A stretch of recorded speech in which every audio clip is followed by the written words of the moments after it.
Alright guys, nothing real big going on.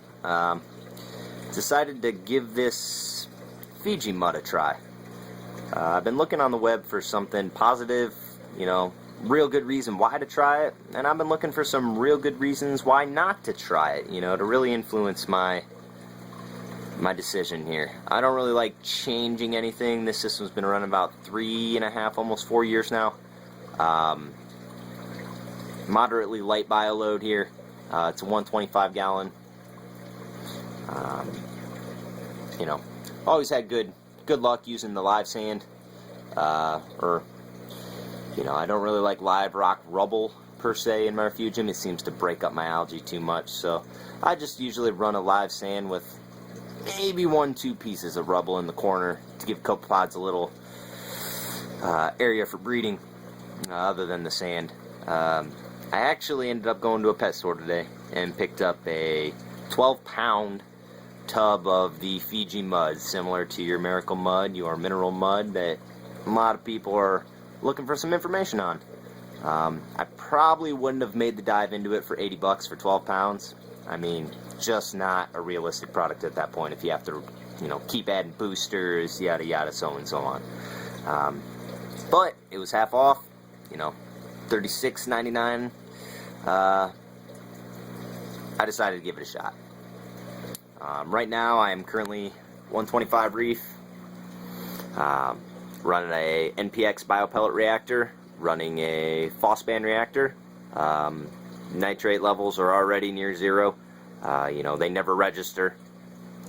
Phosphate 0.03, getting there.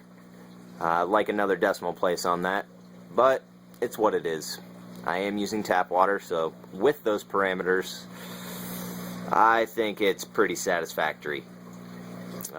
I've never had really any problems with much of anything other than a couple fish that refuse to eat. I've always waited, gave appropriate cycle time. Don't overstock, don't overfeed. Everything stays real nice. Lots of crabs, lots of snails. I never clean the back wall, keep food for them. Beyond that, not a problem. So this was not a quick fix for some issue I'm having. This was just more of a, I'm going to try it and hope it doesn't mess things up for me, so I have a problem to fix. So we're going to take a look now. I actually just put this Fiji Mud, down in here. I left a nice base layer of sand that I had prior. That's, looking at it there, about a ½ inch. The 12 pounds ended up filling out about another ½ inch to a 3/4 inch layer there. This mineral mud dissolves. They say you can dose it, I think it's a teaspoon per 100 gallons every 2 weeks. That to me was not what I wanted to do with it. I wanted to remove the need to constantly be supplementing for trace elements. So I wanted to slow release, so I set it up kind of like a little time release tablet. I got it, above a little bit of sand to create a nice anaerobic area. Hopefully that sand turns just as black as that mud. As long as it's not disturbed, that sulfur won't affect anything.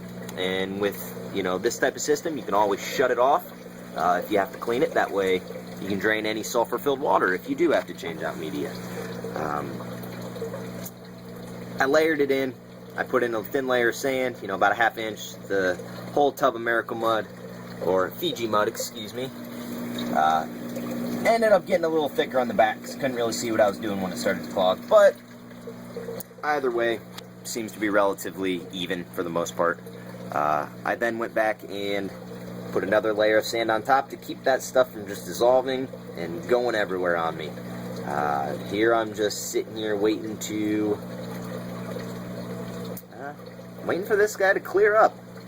Once it clears up here, I'll cut another segment of it clearing and I'll add my little tiny bit of live rock rubble here. I don't use much. I don't like it. It tends to rip the algae apart. I'm unsure. I don't think I'm going to put the Nazarius snails back in. They do burrow, and I don't want them burrowing down and releasing that mineral mud prematurely and clouding stuff up on me. So I'll end up putting them up in the display, keep them safe. We're going to shut that for now. Go over here. my refugium section is actually recirculating. It constantly just overflows back into this chamber here. Half of it goes, you know, 3/4, half of it goes back up to the display.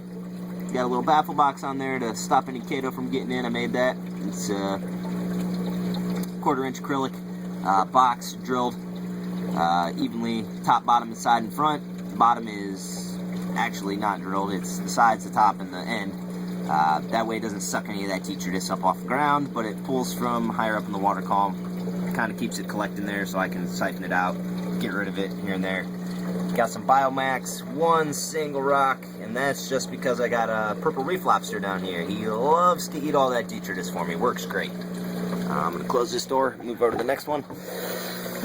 A little hard to see down here, not very well lit. That's my Precision Marine bullet